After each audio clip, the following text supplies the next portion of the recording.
What is success? সাফল্য কি? সাফল্য কি এই বিষয়টাকে আমি আমার মতো করে ব্যাখ্যা করেছি, একটু শুনি। It's not the opposite of failure as popularly believed. It's just living without size. সাফল্য ব্যর্থতার বিপরীত শব্দ না। সাফল্য হচ্ছে আফসোস ছাড়া বাঁচা, দীর্ঘশ্বাস ছাড়া বাঁচা। It's just dancing in the manner you want and making people think you dance well even if you don't. It's making your style others' favorite dance even if it's foolish. যদি আমার যে স্টাইলটা এটা যদি অন্যদের প্রিয় ব্র্যান্ড হয়, আমি সফল। কিরকম? বিশ্বকাপ ফুটবল খেলার সময় দেখেন না আমাদের অনেকে আমরা চুলগুলোকে এইভাবে কাটাই ফেলি, দেখছেন? এটাকে দেখতে কিন্তু লাগে বেকুবের মতো, ওদেরকে দেখতে কিন্তু বেকুবের মতো লাগে। কিন্তু দেখেন তো ওই যে প্লেয়ারদের যে স্টাইলটা এটা ওরা ফলো করছে এবং আমরা সেই স্টাইলটাকে আমাদের ফেভারিট ব্র্যান্ড বানাইছি। সো দে আর সাকসেসফুল, তারা সফল। ধরেন আমি আসার সময় আমার প্যান্টটা ছিঁড়ে গেছে আর কি, হ্যাঁ এভাবে ছিঁড়ে গেছে প্যান্টটা, তো আমি এই ছিঁড়া প্যান্ট নিয়ে কথা বলে চলে যাচ্ছি বা চলে গেলাম। আপনি দেখছেন ভাইয়ার প্যান্ট ছিঁড়া দেখছি, এটা মনে হয় একটা স্টাইল, আপনি দিক দিয়ে যাওয়ার সময় আমার প্যান্টটাও ছিঁড়ে দিলেন, আই এম সাকসেসফুল। আচ্ছা, it's sometimes making people love listening to your even old jokes. এর মানে হলো যখন আমাদের সবচাইতে ফালতু কৌতুকগুলো শোনা লোকজন হাসে, সেটাই হচ্ছে সাফল্য। আপনারা দেখবেন যারা চাকরি করছেন, আমাদের বসরা যে কৌতুকগুলো বলে না, ওই কৌতুকগুলো এমনই হয় কেউ যদি মুখে বলে না যে এটা কৌতুক ছিল, ওটা বোঝাই খুব ডিফিকাল্ট। বসদের কৌতুকগুলো সুন্দর হয় না, কিন্তু আমি দেখছি বসের কৌতুক শুনে হাসাটাও কিন্তু আমার একটা চাকরির ডিউটির মধ্যে পড়ে। বসের কৌতুকে হাসতে হয়, দে আর সাকসেসফুল। আমার সেকেন্ড পোস্টিংটা ছিল গোয়েন্দাতে, শুল্ক গোয়েন্দা, ঢাকায় বসতাম। একদিন আমি আমার জয়েন্ট কমিশনার স্যারের রুমে গেছি কোনো একটা কাজে, তো সেই জয়েন্ট কমিশনার স্যার আমাকে খুব স্নেহ করতেন, উনি অনেক ভালো একজন মানুষ, স্নেহ করতেন। আমাদের র্যাঙ্কিংটা হচ্ছে এরকম, হায়ারার্কিটা বলি, অ্যাসিস্ট্যান্ট কমিশনার হচ্ছে জয়েন করার সময়, প্রমোশন পেয়ে ডেপুটি কমিশনার, প্রমোশন পেয়ে জয়েন্ট কমিশনার, তার উপরে এডিশনাল কমিশনার, তার উপরে কমিশনার, এরকম। তো আমি আমার জয়েন্ট কমিশনার স্যারের রুমে বসেছি একটা কাজে, একটু পর ওই রুমে আমার এডিশনাল কমিশনার স্যার ঢুকলেন। এডিশনাল কমিশনার কিন্তু আমাদের দুজনেরও সিনিয়র, জয়েন্ট কমিশনারের উপরে এডিশনাল কমিশনার। তো স্যার আমাকে দেখে একটু খুশি হলেন এবং স্যারও আমাকে খুব পছন্দ করতেন একটা বিশেষ কারণে। কারণটা ছিল এরকম, কারণটা হলো এরকম, ওই স্যার অনেক জ্ঞানী মানুষ, প্রচুর বইপত্র পড়ে, তো সাহিত্য পড়তে খুব পছন্দ করে এবং সাহিত্য নিয়ে দর্শন নিয়ে উনি আমার সাথে কথা বলে অনেক শান্তি পান, অনেক মজা লাগে ওনার। এটা নিয়ে কথা বলার লোক তো বেশি নাই, যার ফলে উনি আমাকে এই বিশেষ কারণে পছন্দ করেন, আমার রিডিং হ্যাবিটের জন্য। তো স্যার আমাকে দেখে বলে, ও সুশান্ত এখানে আসো নাকি, ভালো হয়েছে ভালো হয়েছে, বসো বসো বসো। উনি আমার সাথে ওই সাহিত্য নিয়ে কথা বলা শুরু করলেন, বিভিন্ন বিষয়ে কথা হচ্ছে। কথা প্রসঙ্গে বাংলা উপন্যাস নিয়ে কথা আসলো, যে বাংলা উপন্যাসে সবচাইতে ভালো উপন্যাসিক কে, এটা নিয়ে কথা আসলো। তো আমি স্যারকে বললাম, স্যার বাংলা উপন্যাসে সেরা উপন্যাসিক হচ্ছেন মানিক বন্দ্যোপাধ্যায়। স্যার তো মানতে নারাজ, বলে আরে না, বেস্ট বললে বলতে হবে বঙ্কিমচন্দ্রকে। মানিক এমনি ঠিক আছে, কিন্তু বঙ্কিমচন্দ্র বেস্ট। আমিও মানতে নারাজ, কারণ আমার রিডিং হ্যাবিট মোটামুটি খারাপ না। আমি স্যারের সঙ্গে মোটামুটি আর্গুমেন্ট করলাম যে কেন মানিক বন্দ্যোপাধ্যায় বঙ্কিমচন্দ্রের চাইতে ভালো উপন্যাসিক এবং সেরা উপন্যাসিক বাংলা সাহিত্যে। উপন্যাসের গঠন, কিমিয়া, ডিকশন সব কিছু নিয়ে কথা বললাম স্যারের সাথে। অনেকক্ষণ স্যারের সাথে এরকম আর্গুমেন্ট করার পর স্যার এই সিদ্ধান্তে আসলেন যে মানিক বন্দ্যোপাধ্যায় বেটার বঙ্কিমচন্দ্রের চাইতে। ওদিকে আমার জয়েন্ট কমিশনার স্যার, উনি জীবনেও কখনো একটা বইয়ে পড়েন নাই। উনি একবার আমার দিকে তাকায়, স্যার কিছুই বলতেছে না, চুপচাপ একদম। ওদিকে আমি যুদ্ধ জয়ের একটা আনন্দে ভাসছি, আমি জিতে গেছি, মানিককে সেরা বানায় ফেলছি। স্যার খুব বিরক্ত আমার উপরে জয়েন্ট এডিশনাল কমিশনার। তো উনি উঠে যাওয়ার সময় বলে কি, সুশান্ত তুমি একটু বঙ্কিমটা ভালো মতো করবা, ঠিক আছে? বঙ্কিম বলে তুমি বুঝতে পারবা। স্যার আমি বঙ্কিম বুঝতে পারছি, বসো। যাওয়ার পর আমার জয়েন্ট কমিশনার আমাকে বলে, স্যার কথাগুলো যেভাবে বলছো ওভাবে বলতেছি। সুশান্ত স্যার,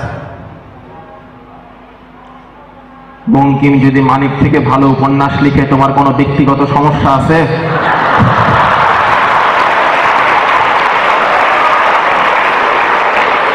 আমি বললাম স্যার সমস্যা নাই, কিন্তু লিখে নেন। চুপ মিয়া, কথা কও, সমস্যা আছে কিনা সেটা কও। স্যার সমস্যা নেই। ফাউল পোলাপান স্যারের সঙ্গে ঝগড়া করো। স্যার আমি ঝগড়া করি? চুপ। বঙ্কিমও ময়রা ভূত হয়েছে, মানিকও ময়রা ভূত হয়েছে, তুমি আর এসে প্যাঁচ লাগাইতে।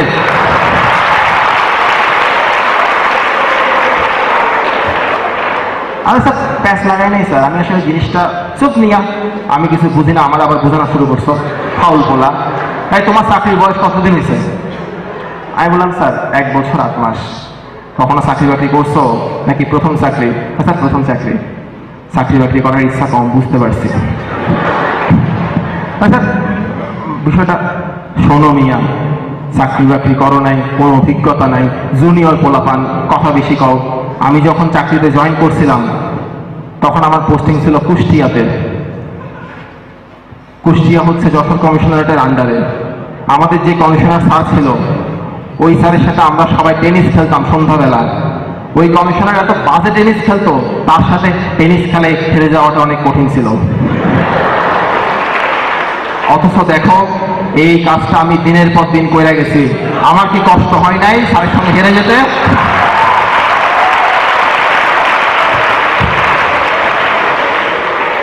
আমার স্যার আমাকে অনেক স্নেহ করতেন।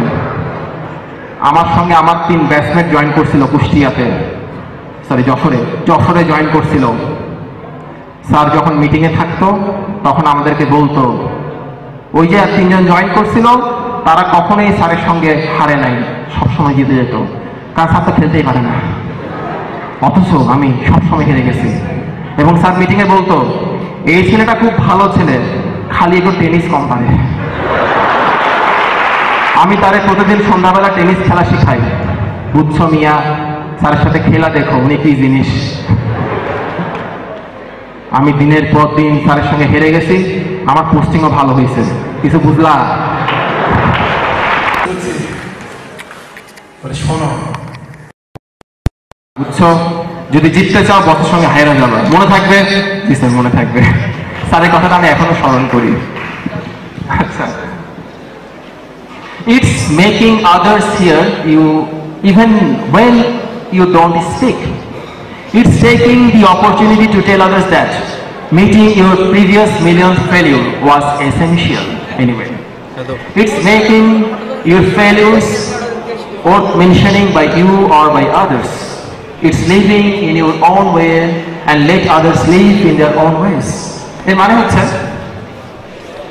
যখন আমরা সাফল্য হচ্ছে যখন আপনি আপনার অতীতের বিভিন্ন ব্যর্থতার কথা নিয়ে হাসি মুখে বলতে পারবেন, সেটাই হচ্ছে সাফল্য।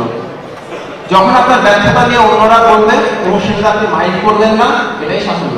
আমাকে কি বলে, হ্যাঁ সুশান্ত হয়তো আদু ভাই ছিল, খালি ফেল করতো, আমার একটুও খারাপ লাগে না, অসুবিধা কি? আমার যে ছোট ভাই বা বোন রেজাল্ট তো ভালো না, ও যদি আমার থেকে একটু অনুপ্রেরণা পায় এবং এগিয়ে যায়, অসুবিধা কি?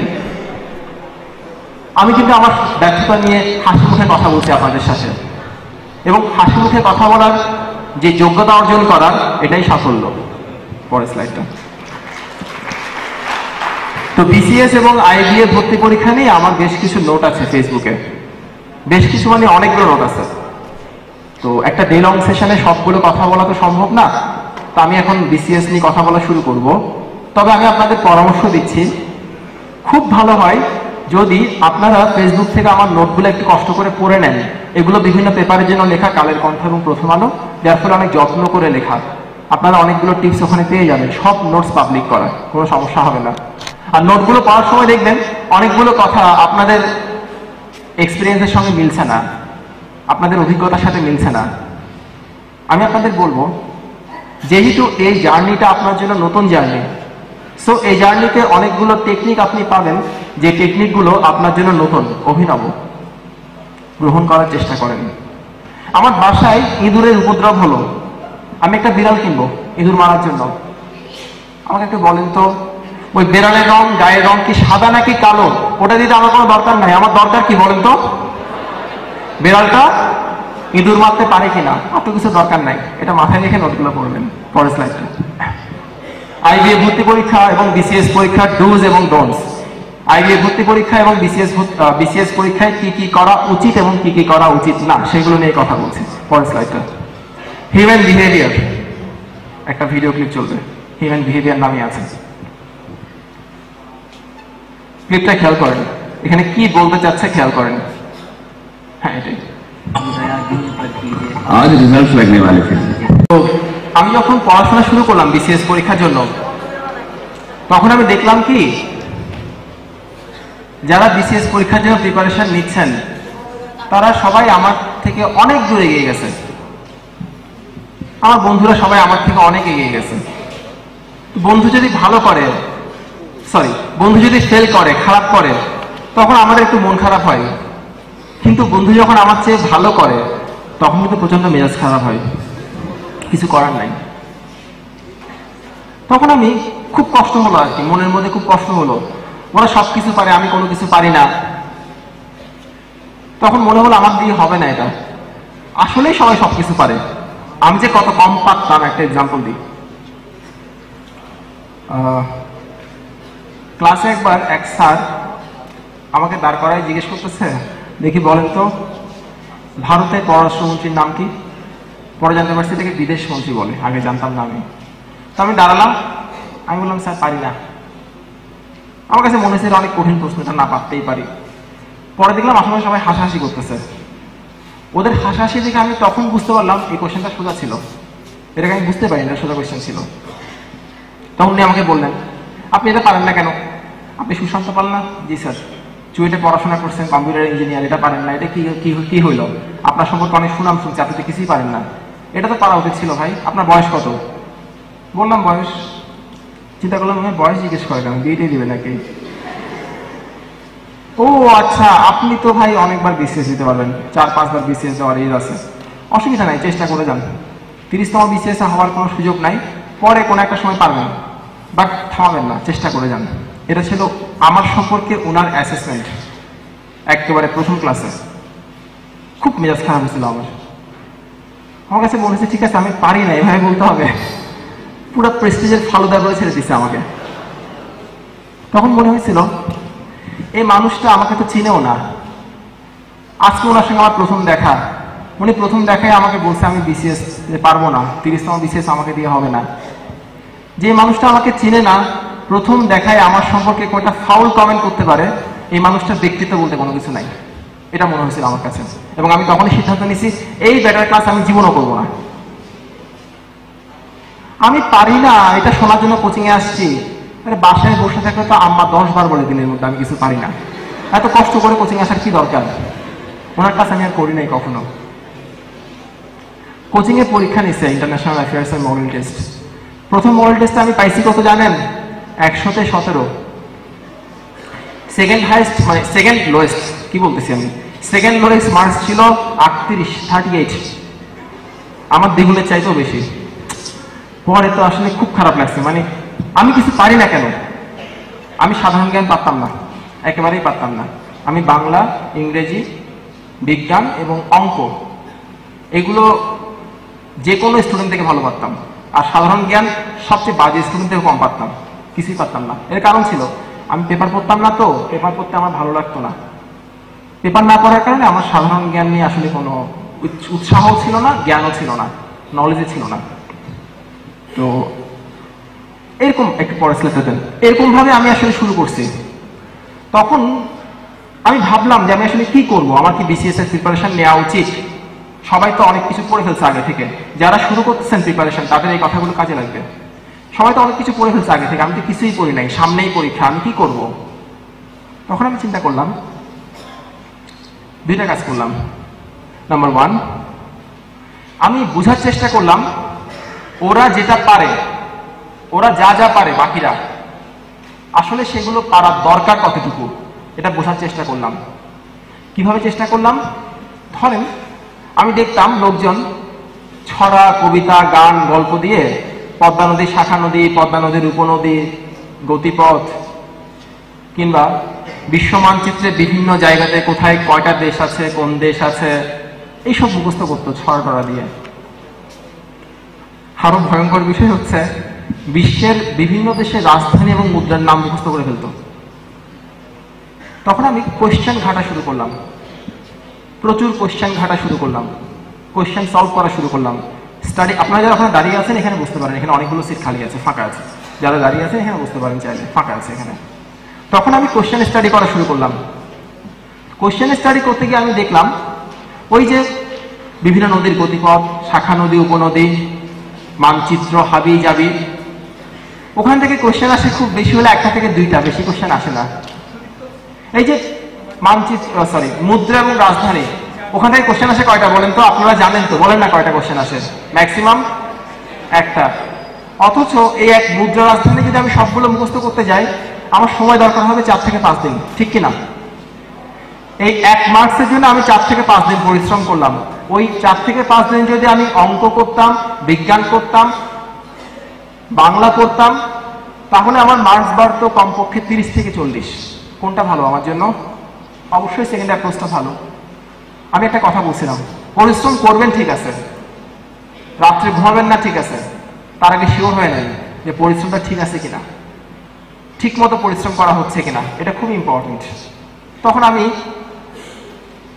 ওদেরকে কিছুটা মাফ করে দিতে শুরু করলাম আর কি, যে গড ব্লেস দেম, শান্তিতে থাকুক।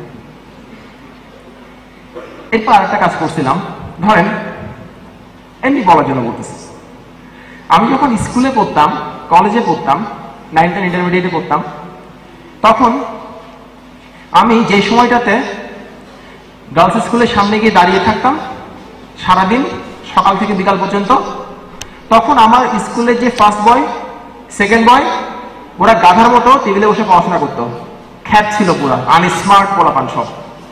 আমার তো অনেক শান্তি লাগতো, আমি সকাল থেকে বিকাল পর্যন্ত দাঁড়িয়ে আছি গার্লস স্কুলের সামনে, আর বড়গুলো পড়াশোনা করতেছে।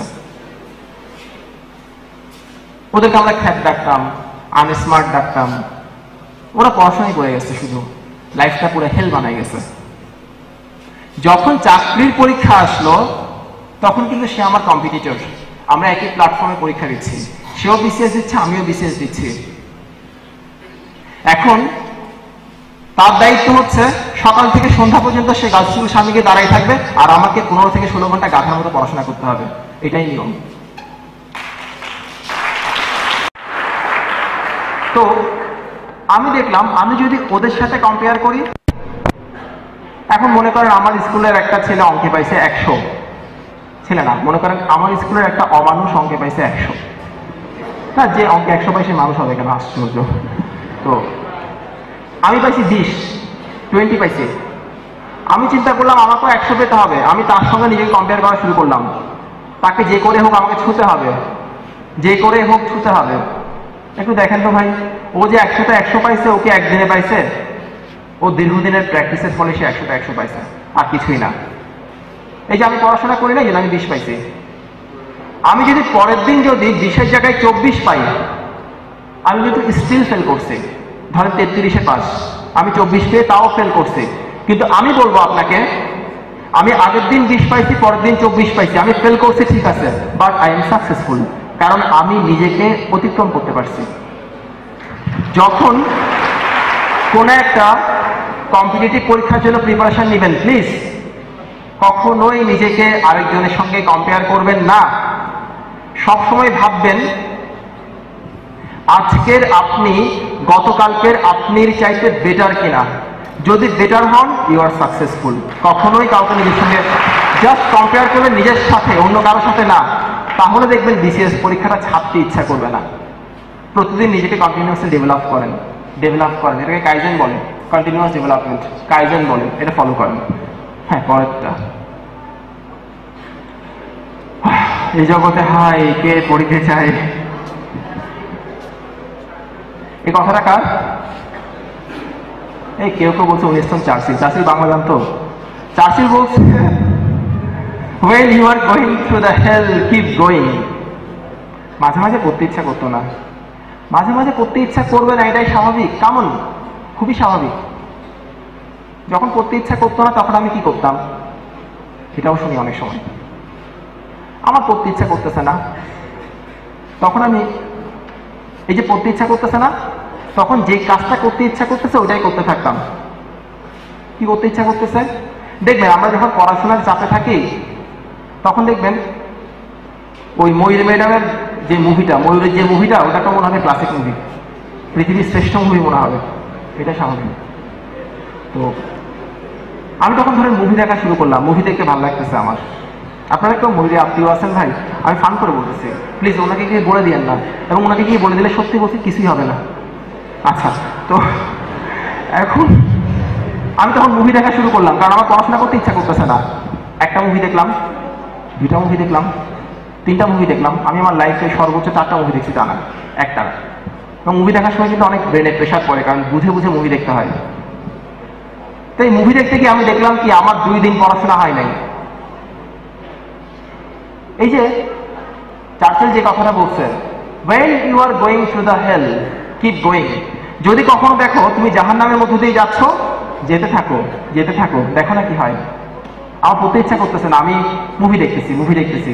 ওই 2 দিন মুভি দেখার পর আমার যে পরিমাণ আফসোস কাজ করছে, আমার মনে হচ্ছে হায় হায় আমি করতেছিটা কি, আমার সামনে পরীক্ষা, বিসিএস পরীক্ষা, পড়া নাই, শোনা নাই, এগুলো কি করতেছি, আমার চাকরি নাই, আমি একজন নোবডি, কেউ আমাকে গুনে না, অনেক চিন্তা মাথায় আসছে, অনেক কষ্ট মাথায় আসছে। নিজের উপরে প্রচন্ড ধিক্কার আসছিল তখন, ওই সময়টাতে প্রচন্ড জেদ কাজ করছিল। ওই জেদ থেকে যে পড়াশোনাটা হয়, আমি আপনাকে চ্যালেঞ্জ করে বলতে পারি সেটা 3 দিনের পড়াশোনার সমান। 2 দিনের পড়াশোনা নষ্ট হয়েছে কোনো ব্যাপারই না। আমরা করি কি, 2 দিন পড়াশোনা হয় নাই, মন খারাপ করে আরো 2 দিন নষ্ট করি, কাজটা করা যাবে না। আচ্ছা, পরেরটা 2টা ফ্যাক্ট শেয়ার করি। বিসিএস পরীক্ষা এবং আইবিএ ভর্তি পরীক্ষায় 50% ক্যান্ডিডেট কেন পরীক্ষা দেওয়ার জন্য যায় সেটা বলি। ধরেন বিসিএস পরীক্ষা দিয়ে বলি, ওরা দেখবে কি শুক্রবার সকালে ঘুম থেকে ওঠার পর কোনো কাজ নাই, সো পরীক্ষার হল তো যাওয়াই যায়, ওখানে গেলে অনেকের সঙ্গে দেখা দেখা হবে, হাই হ্যালো হবে। 50% ক্যান্ডিডেট এই কারণে পরীক্ষা দেওয়ার জন্য যায়। বাকি 50% ক্যান্ডিডেট আসলেই পরীক্ষা দেওয়ার জন্য যায়। এবং আমি একটা হিসাব করে দেখেছি, বাকি 50% ক্যান্ডিডেটের মধ্যে মাত্র 7% ক্যান্ডিডেটের প্রিপারেশন খুব ভালো থাকে, অনলি 7%। সো আপনি যতজন ভাবছেন আপনার কম্পিটিটর কিন্তু ততজন না। এক্সাম্পল দিয়ে বলি, যদি 2 লক্ষ স্টুডেন্ট বিসিএস পরীক্ষা দেয়, 1 লাখ স্টুডেন্ট এমনি যায়, থাকে কত? 1 লাখ। ওই 1 লাখের মধ্যে 7% হচ্ছে খুব ভালো পড়াশোনা করে যায়। তাহলে আপনি যদি ভালো পড়াশোনা করে থাকেন, তাহলে আপনার সঙ্গে কম্পিটিশন করবে বেসিক্যালি কয়জন? আসলে 7,000 অনলি। তো সংখ্যা দেখে ভয় পাওয়ার কিছু নাই, প্লিজ হতাশ হবেন না, ভয় পাওয়ার কিছু নাই, এটাও সত্য কথা। ওই যে 50% ক্যান্ডিডেট যারা ঘুরতে যায় কোনো কাজ নাই বলে, তাদের মধ্যে কিন্তু অনেকেই আছে এরকম, এলাম দেখলাম জয় করলাম, বিনি বিসি বিডি, তারা অনেকে ক্যাডারও হয়ে যায়। প্লিজ তাদেরকে মাফ করবেন, এছাড়া কিছু করার নাই। আপনি যদি নাকের মধ্যে ঘুষি মারেন, ও তো কেস করে দিবে, মাফ করা ছাড়া উপায় কি? মাথাতে ইচ্ছা করে ঘুষি। আচ্ছা, পরেরটা।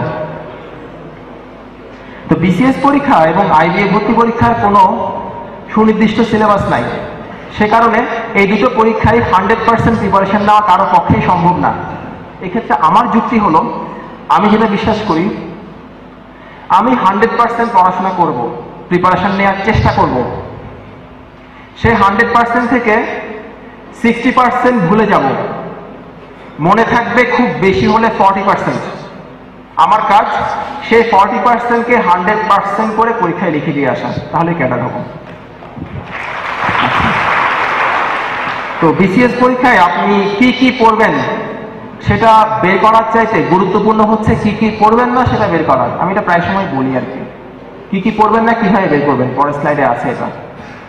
আরেকটা মোটিভেশন আমার জন্য কাজ করতো, সেটা হচ্ছে আমরা যখন বিসিএস পরীক্ষা আমরা যখন সরকারি চাকরিতে ঢুকি, সিভিল সার্ভিসে ঢুকি, তখন আমাদের বয়স থাকে সাধারণত 27-28 এরকম, বা ম্যাক্সিমাম 29 এরকমই থাকে আর কি, কম বেশি বয়স। আর সরকারি চাকরিতে অবসর গ্রহণের বয়স কত বলেন তো? 59, 57 না 59। তার মানে আপনি চাকরিতে জয়েন করার পর ওই চাকরিটা কমপক্ষে কত বছর করতে পারবেন বলেন? 30 বছর। আর জানেন মনে হয় সরকারি চাকরি সহজে যায় না, জব সিকিউরিটি অনেক ভালো, গভর্নমেন্ট জবে বিসিএস জবের জব সিকিউরিটি অনেক ভালো, সহজে যায় না। তার মানে যায় না, জব সিকিউরিটি ভালো বলেই কিন্তু বেতন কম। যেই চাকরির নিরাপত্তা যত বেশি সেই চাকরির বেতন তত কম, এটাই নিয়ম। আচ্ছা, তো যেহেতু জব সিকিউরিটি ভালো সেহেতু আপনি চাকরিতে ঢোকার পর 30 বছর মোটামুটি নিশ্চিন্ত। Right or wrong? রাইট। আমার কথা হলো, আমি যেটা বলতাম নিজেকে, যে চাকরিটা আমি 30 বছর আরাম করে করতে পারবো সেই চাকরির জন্য আমি 4-5 মাস ঘুম বাদ দিয়ে পড়াশোনা করতে পারবো না কেন? আমাকে পারতেই হবে, এটা বলতাম নিজেকে। সামনে আমার জন্য সুন্দর দিন আসছে, এটা বোঝানোর চেষ্টা করতাম। পরের স্লাইডটা। আপনাদের কাদের কাদের ইচ্ছা এএসপি হওয়ার? হাত তুলেন। পুলিশ হওয়ার ইচ্ছা কাদের কাদের? অনেকে থাকার কথা তো।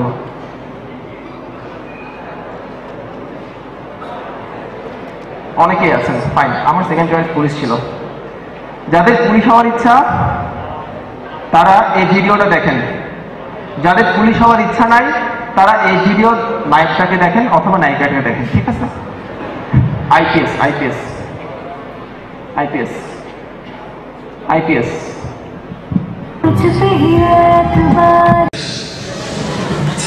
এখানে একটা কথা বলে না, by the way he is joining IPS. IPS মানে কি? Indian police service. এর মানে হচ্ছে সাবধান, সে সামনে এসপি হচ্ছে, তাকে খাটায় কোনো লাভ নাই। এটা দেখলে তো এসপি হতে ইচ্ছা করে না? করে। পরের স্লাইডে প্রিলিমিনারি বিভিন্ন টপিক নিয়ে, এখানে আমি বিভিন্ন টপিক কোথা থেকে পড়লে ভালো হয় বলে আমার কাছে মনে হয়েছে সেটা লিখেছি। যারা 37তম বিসিএস পরীক্ষা দিচ্ছেন তারা এটা করবে, 36তম জন্য এটা না। আমি এটা শেয়ার করে দেবো ফেসবুকে, জাস্ট বইগুলোর নাম লেখা আছে, এটা রিড আউট করার দরকার নেই। পরের স্লাইডটা, এটা পড়ার দরকার নেই। পরের স্লাইডটা, পরের স্লাইডটা, এটা কি বলবো? যারা 36তম বিসিএস দিচ্ছেন এবং 37তম বিসিএস দিচ্ছেন ভালো করে শুনেন। 35তম বিসিএস পরীক্ষা দিয়েছেন কারা কারা? হাত তুলুন তো একটু। বা দিয়েছিলেন কারা কারা 35তম বিসিএস প্রিলিমিনারি? অনেকেই দিয়েছিলেন। আচ্ছা, তো যারা দিয়েছিলেন তারা জানেন, আর যারা দেননি তারা কোশ্চেনটা দেখে জানেন। কি জানেন? কয়েকটা পয়েন্ট বলি। নাম্বার 1, আমার কিছু অবজারভেশন আছে কোশ্চেন নিয়ে। এই পরীক্ষার প্রশ্নে ক, খ, গ, ঘ, এই যে সিরিয়ালটা, এই সিরিয়ালটা কি বাম থেকে ডান দিকে ছিল নাকি উপর থেকে নিচে ছিল? এই শুধুমাত্র উপর থেকে নিচে সিরিয়াল থাকার কারণে কমপক্ষে 5 থেকে 6টা জানা জিনিস অনেকে ভুল করে আসছে। ভুল বললাম? 6টা জানা জিনিস অনেকে ভুল করে আসছে। ভুল বললাম না? নেক্সট না। এই প্রশ্নটা এসো নিজে করি টাইপ কোনো প্রশ্ন না। এসো নিজে করে বোঝেন, এসো নিজে করে বোঝেন না? আরে পরীক্ষার হলে সবাই মিলে আরে আমরা একটু অসুবিধা কি, ওরকম আর কি। ওরকম করে কোনো লাভ হয় নাই। এর কারণ হচ্ছে কিসের আমরা কেউই তো পারে না এটা। যে স্যারটা গার্ড করছে উনিও পারে না। সো কথা বলেও কোনো লাভ নেই। কোচিং সেন্টার এবং বিভিন্ন গাইড বই টই পড়ে তেমন কোনো লাভই হবে না যদি নিজের হেড অফিসে কিছু না থাকে। যাদের বেসিক ভালো না তারা প্রিলি পাস করতে পারে না অনেকেই, আমার দেখা মতে। আমার মনে হয়েছে স্রেফ মুখস্থ বিদ্যার জোরে আমলাতন্ত্রে আসার দিন মনে হয় শেষ। কিছু বেসিক থাকতে হবে, নাহলে ডিফিকাল্ট হয়ে যাবে পরেরটা। আর ওই অমুক কোচিং সেন্টারের এত পার্সেন্ট সাজেশন কমন, তমুক গাইডের এতটা কোয়েশ্চেন কমন, এমন কোনো কথা বলার ছিল না। কারণ আসলে কোথা থেকে কমন আসে নাই। এবং আপনারা দেখবেন এই বিসিএস পরীক্ষার পর কোচিং সেন্টারগুলো তাদের পড়াশোনার ধরনটা চেঞ্জ করে ফেলছে, কিংবা গাইড বইগুলো আগে যে স্টাইলে লেখা হতো ওই স্টাইলটা ফলো করে লেখা হচ্ছে না। আরেকটা ভালো দিক ছিল, এই প্রশ্নটা এমনভাবে করা হয়েছে আপনার একাডেমিক ব্যাকগ্রাউন্ড যেমনই হোক না কেন আপনি বাড়তি কোনো সুবিধা পাচ্ছেন না। সো সবাইকে পড়াশোনা করতে হবে, সবাইকে ভালো করে পড়াশোনা করতে হবে। পরেরটা বিসিএস প্রিলিমিনারি নিয়ে 36তম বিসিএস পরীক্ষা যারা দিচ্ছেন জানুয়ারির 8 তারিখ, এই কথাগুলো তাদের জন্য, এখন যে কথাগুলো বলছি একটু ভালো করে শোনেন বা শোনার চেষ্টা করেন। এগুলো 37তমের জন্য প্রযোজ্য, কিন্তু বেশি প্রযোজ্য না। 36তমের জন্য একটু এইটুকু পড়লে মনে হয় অনেকটুকু হবে আর কি। নাম্বার 1, 10ম থেকে 35তম বিসিএস পরীক্ষার সবগুলো প্রশ্নোত্তর পড়ে ফেলতে হবে ভালো করে। নাম্বার 2, 2টা প্রিলিমিনারি পরীক্ষার ডাইজেস্ট শেষ করে ফেলতে হবে। ডাইজেস্ট তো কিনছেন তাই না?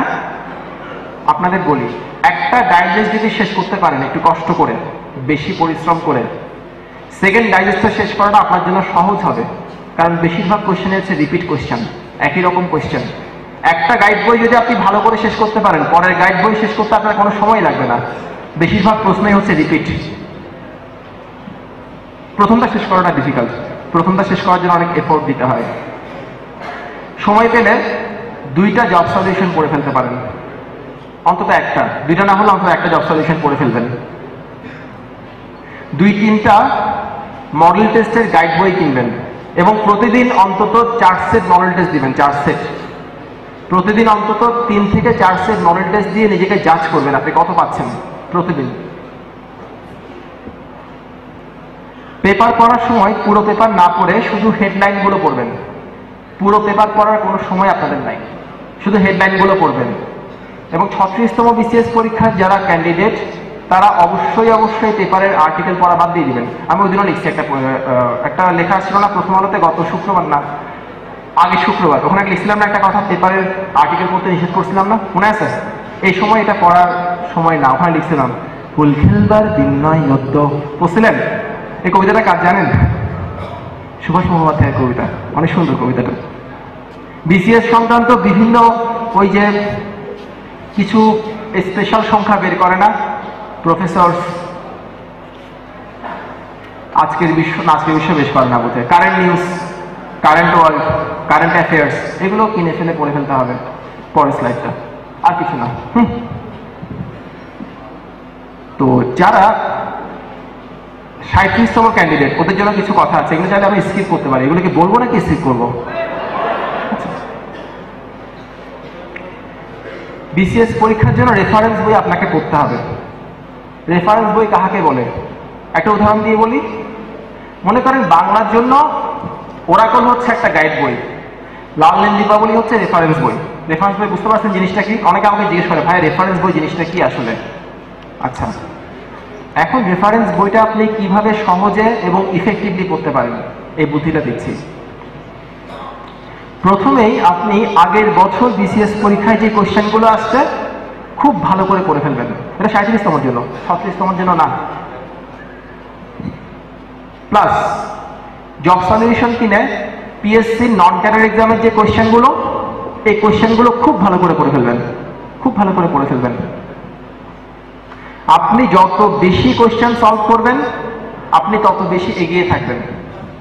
আমি আমার প্রিপারেশনের একটা সিক্রেট যদি বলতে বলেন, বা আমার প্রিপারেশন টেকনিকের সবচেয়ে স্ট্রং পয়েন্ট কোনটা ছিল, আমি একটা কথাই বলবো, আমি আমার যে কোনো বন্ধুর চাইতে বেশি কোশ্চেন করছি। আমার মতো কোশ্চেন অনেকে করে নাই, আমি প্রচুর কোশ্চেন সলভ করছি, আমি কোশ্চেন সলভ বেশি করতাম। আপনি যদি বেশি করে কোশ্চেন পড়েন তাহলে কি ধরনের প্রশ্ন এই টাইপের পরীক্ষাগুলোতে আসে এবং কি ধরনের প্রশ্ন আসে না, এটা নিয়ে আপনার একটা ভালো আইডিয়া হবে, ফেয়ার একটা আইডিয়া হবে, হবে না? এর পরে যদি আপনি রেফারেন্স বই পড়া শুরু করেন তাহলে দেখবেন আপনার কষ্ট অনেক কমে যাবে। যারা 37তম দিচ্ছেন, এক্সাম্পল দিয়ে বলি, ধরেন আপনি বাংলা সাহিত্যের ইতিহাসে বইটা পড়বেন। বইটা কার লেখা বলেন তো? মাহবুবুল আলম স্যারের লেখা। হ্যাঁ, এই বইটা অনেক বড় বই, কিন্তু এত বড় বই, এই বইয়ের পুরোটা পড়া কিন্তু ডিফিকাল্ট, মনে রাখা আরো ডিফিকাল্ট। আপনি যেটা করতে পারেন, বিসিএস এর আগের বছরের প্রশ্ন এবং পিএসসির অন্যান্য কোয়েশ্চেনগুলো থেকে সাহিত্য পাঠটা ভালো করে পড়ে ফেলেন, কি কি কোয়েশ্চেন আসছে। প্লাস এই সাহিত্য পাঠটা কিন্তু লিখিত পরীক্ষাতেও আসে, জানেন না? লিখিত পরীক্ষাতেও আসে। আপনি যে কোনো একটা প্রকাশনীর গাইড কিনে আগের বছর কি কি কোয়েশ্চেন আসছে সাহিত্যতে একটু ভালো করে দেখে নেন।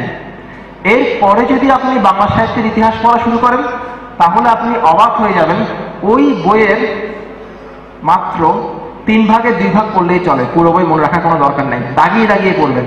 সো প্রথমে রেফারেন্স বই পড়ে এরপরে প্রশ্ন সলভ না করে আমরা কি করব, প্রশ্ন সলভ করার সময় রেফারেন্স বই পড়বো। উল্টা উল্টা, আপনার কষ্ট অনেক কমে যাবে এবং পরিশ্রমটা কাজে লাগবে, ভালোভাবে পরিশ্রম করতে পারবেন।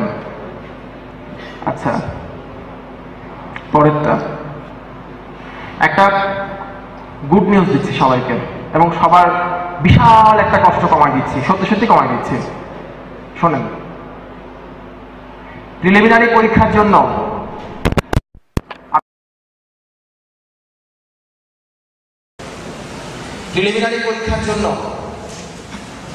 আপনারা current affairs, current world, current knowledge, আজকের বিশ্ব, কালকের বিশ্ব, এই কালকের বিশ্ব নাই আমি বলছি,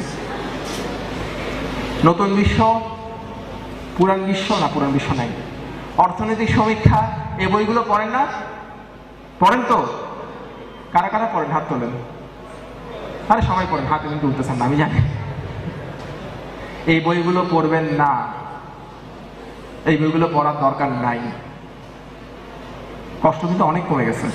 এই বইগুলো পড়া যে কি পরিমাণ অমানুষের কাজ, কি পরিমাণ অমানসিক পরিশ্রম করতে হয়।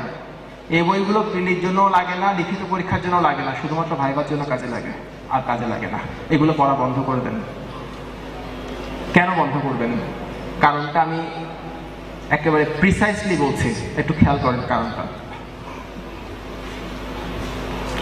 আমি যেহেতু নতুন ছিলাম, ক্যান্ডিডেট হিসাবে নতুন ছিলাম, জানতাম না বিষয়গুলো, তখন সবাই যেহেতু পড়ে আমিও পড়া শুরু করছি কারেন্ট অ্যাফেয়ার্স। আমার যেহেতু মেমোরি খুব একটা শার্প না, মানে মনে রাখতে পারি না, তখন দেখলাম কি অতিরিক্ত পরিশ্রম করতে হয় এগুলো পড়ার জন্য, অনেক প্রেশার পড়ে, মানে আমি আমার কথা বলতেছি, অনেক বেশি পরিশ্রম করতে হয়। তখন চিন্তা করলাম আসলে আমি এটা পড়তেছি কেন, এটা না পড়লে কি হবে। আমার অলওয়েজ ফাঁকিবাজির বুদ্ধিগুলো ভালো ছিল আর কি, না পড়লে কি হবে। আচ্ছা, তখন আমি দেখলাম বিভিন্ন বিসিএস পরীক্ষায়, আমাদের সময় তো 100 মার্কসের পরীক্ষা হতো, ওই যে current affairs, current world, current knowledge, এই বিষয়গুলো এই বইগুলোতে একেবারে সাম্প্রতিক কিছু তথ্য দেওয়া থাকে, যে তথ্যগুলো কোনো গাইড বইতে নাই। আমি প্রচুর গাইড করতাম, যে তথ্যগুলো কোনো গাইড বইতে পাওয়া যায় না, শুধুমাত্র ওই বইগুলোতে পাওয়া যায়, বাকি সবগুলোই গাইড বইতে পাওয়া যায় যা যা লাগে। তার মানে সাম্প্রতিক বিষয় থেকে জানতে হলে আমাকে ওই বইগুলো কষ্ট করে পড়তে হবে। এরপর আমি কোয়েশ্চেন ঘাটা শুরু করলাম, নন ক্যাডার পরীক্ষার প্রশ্ন এবং বিসিএস পরীক্ষার প্রশ্ন। সাম্প্রতিক বিষয় থেকে আসলেই পরীক্ষায় কয়টা কোয়েশ্চেন আসে এটা জানার চেষ্টা করলাম, একেবারেই সাম্প্রতিক বিষয় থেকে। আমি দেখলাম কি কোয়েশ্চেন আসে খুব বেশি হলে 3 থেকে 4টা, এর বেশি আসে না, রিসেন্ট টপিক থেকে, একেবারে রিসেন্ট টপিক থেকে। আর আপনাদের পরীক্ষা 200 মার্কসের, তাহলে আপনাদের কয়টা আসতে পারে? ডাবল করেন, কয়টা হয়? 8টাই ধরলাম আমি, অসুবিধা থেকে 7 থেকে 8টা আসবে আপনার সাম্প্রতিক বিষয় থেকে।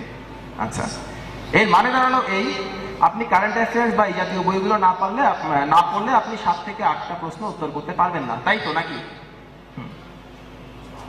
এখন এই 7 থেকে 8টার মধ্যে কমপক্ষে একটা প্রশ্ন, আপনি যে রেগুলারলি খবর দেখেন, নিউজগুলো দেখেন, পেপার পড়েন, ওই কারণে একটা প্রশ্ন কিন্তু আপনি উত্তর করতে পারবেন। আর ঝড়ে বক পড়ার মতো তো একটা হয়ে যায়, তাই না? তার মানে আপনি পারতেছেন না কয়টা বলেন? 7টা আপনার পক্ষে পারা সম্ভব না, আপনি 7 মার্কস পাবেন না, সাম্প্রতিক বিষয়গুলো আপনি পড়েন নাই বিধায়। Current affairs, current world, current knowledge, আজকের বিশ্ব বা অর্থনৈতিক সমীক্ষা, এই মানে পিকুলিয়ার বিরক্তিকর বইগুলো পড়ার জন্য যে পরিমাণ পরিশ্রম করতে হয়, ওই পরিমাণ পরিশ্রম যদি আপনি বাংলার জন্য করেন, ইংরেজির জন্য করেন, অঙ্কের জন্য করেন, বিজ্ঞানের জন্য করেন, তাহলে আপনার মার্কস বাড়বে কমপক্ষে 50 থেকে 60। এখন আপনি আমাকে বলুন কোনটা আপনার জন্য ভালো প্রিলিমিনারি পরীক্ষায়, বলুন। সেকেন্ড অ্যাপ্রোচটা, এই কারণে আমি বলছি এগুলো পড়া বাদ দিয়ে ওই বইগুলো বেশি করে পড়তে। তবে একটা কথা কি, আমি দেখছি কারেন্ট অ্যাফেয়ার্স যখন আমি পড়তাম, যেহেতু আমি কিছুই পারতাম না কারেন্ট অ্যাফেয়ার্সের, তখন কারেন্ট অ্যাফেয়ার্স পড়লে, আজকের বিশ্ব পড়লে বা অর্থনৈতিক সমীক্ষা পড়লে আমার কাছে মনে হতো কি, মানে পড়তেছি মনে হতো নিজের কাছে। এটা অনেক উঁচু মার্গীয় ফাঁকিবাজির পর্যায়ে পড়ে, পড়তেছি বলে প্রিপারেশন ভাব, প্রিপারেশনের অভাব, এটা কিন্তু করা যাবে না। আরেকটা ভুল ধারণা থাকে আপনাদের মধ্যে, যারা সাধারণ জ্ঞান অনেক ভালো তাদের বিসিএস হয়ে যাবে, এমন কোনো নিয়ম নাই।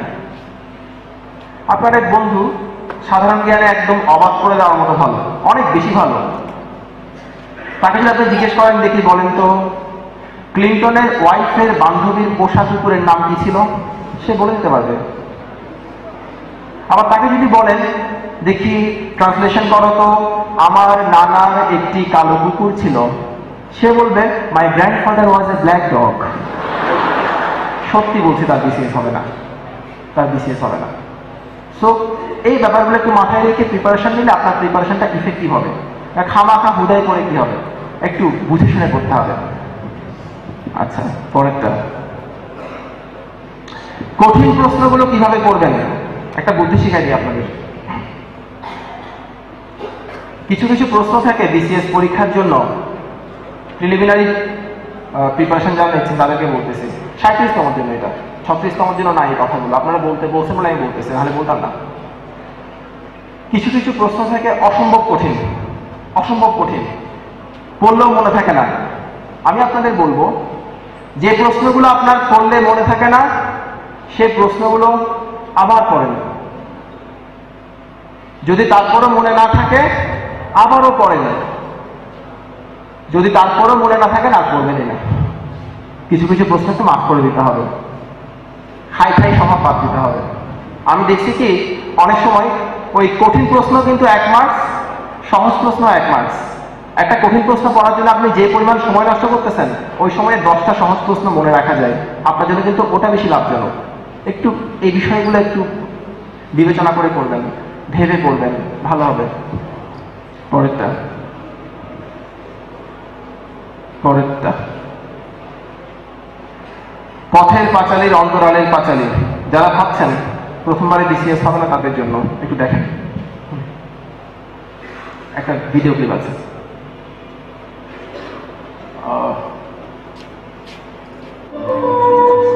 Bicycle thief, thank you. আপনারা মুভি দেখেন, খুব ভালো লাগলো। এই যে মুভিটা, পরের স্লাইডটা, আমাদের সত্যজিৎ রায়ের সবচেয়ে প্রিয় মুভির তালিকা এটা ছিল 1 নম্বরে, বাইসাইকেল থিফ। তো বাইসাইকেল থিফ দেখার পর উনি সিদ্ধান্ত নিয়েছিলেন আমি মুভি তৈরি করব অনুপ্রাণিত হয়ে, এবং সেই মুভিটার নাম কি ছিল? পথের পাঁচালী। এবং পথের পাঁচালী সত্যজিৎ রায়ের কত নাম্বার কাজ বলেন? 1 নম্বর কাজ না, প্রথম কাজ না, প্রথম ফিল্ম না সত্যজিৎ রায়ের, এবং সেরা কাজ। পথের পাঁচালী কার লেখা উপন্যাসটা? বিভূতিভূষণ। জানেন তো না, এটা বিভূতিভূষণের প্রথম উপন্যাস, ফার্স্ট উপন্যাস। নাগরিক ঋত্বিক ঘটকের প্রথম সিনেমা এবং অত্যন্ত ভালো সিনেমা। দ্য 400 ব্লোজ ত্রফোর প্রথম মুভি এবং সেরা মুভি। উইদারিং হাইটস কার লেখা? এমিলি ব্রন্টি, ওনার প্রথম এবং একমাত্র উপন্যাস, বিশ্বের শ্রেষ্ঠ 5টা রোমান্টিক উপন্যাসের মধ্যে এটা একটা।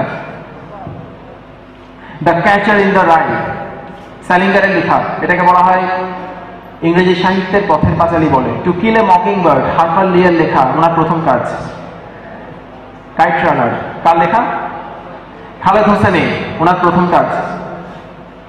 দেখেন এই কাজগুলো যাদের করা, আপনারা যদি তাদের লাইফ হিস্ট্রি পড়েন দেখবেন ওনাদের লাইফ আপনার আমার চাইতে আরো সাদামাটা ছিল, একঘেয়ে ছিল, সাধারণ ছিল। ওনারা যদি ওনাদের প্রথম কাজে এরকম মাস্টারপিস তৈরি করতে পারেন, আপনি কেন বিসিএস পরীক্ষার মতো সামান্য একটা পরীক্ষায় প্রথমবারে চাকরি পাবেন না? ওয়াই? আমি প্রথমবারে চাকরি পেয়েছি, আমার প্রচুর ফ্রেন্ড আছে যারা প্রথমবারেই চাকরি পেয়েছেন। ওরা যদি পায় আপনি পারবেন না কেন? প্লিজ চেষ্টা করেন, নিশ্চয়ই পারবেন। পরেরটা, আর বিসিএস পরীক্ষার মতো এরকম অতি বিরক্তিকর পরীক্ষাটা প্রথমবারে ক্যাডার না হলে আরেকবার দিতে হবে, এটা ভাবলেই তো ভয় লাগে। ওটাই তো বিশাল মোটিভেশন। বিল গেটস বলতেন কি, আমি মাইক্রোসফটে শুধু যারা অলস ব্যক্তি তাদেরকে চাকরি দিতে পছন্দ করি। জিজ্ঞেস করা হয়েছিল কেন? বলে কারণ যারা অলস ওরা প্রথমবার একটা কাজ করার সময় এমনভাবে করে যাতে সেকেন্ড টাইম কাজটা করতে না হয়। আমি আপনাদের বলি, অলস হওয়ার চেষ্টা করেন। আচ্ছা, গ্রুপ স্টাডি, যে ভাইয়া গ্রুপ স্টাডি করতে হবে কিনা, এটাও শুনি। গ্রুপ স্টাডি করলে খুব ভালো যদি আপনি ওখান থেকে শিখতে পারেন।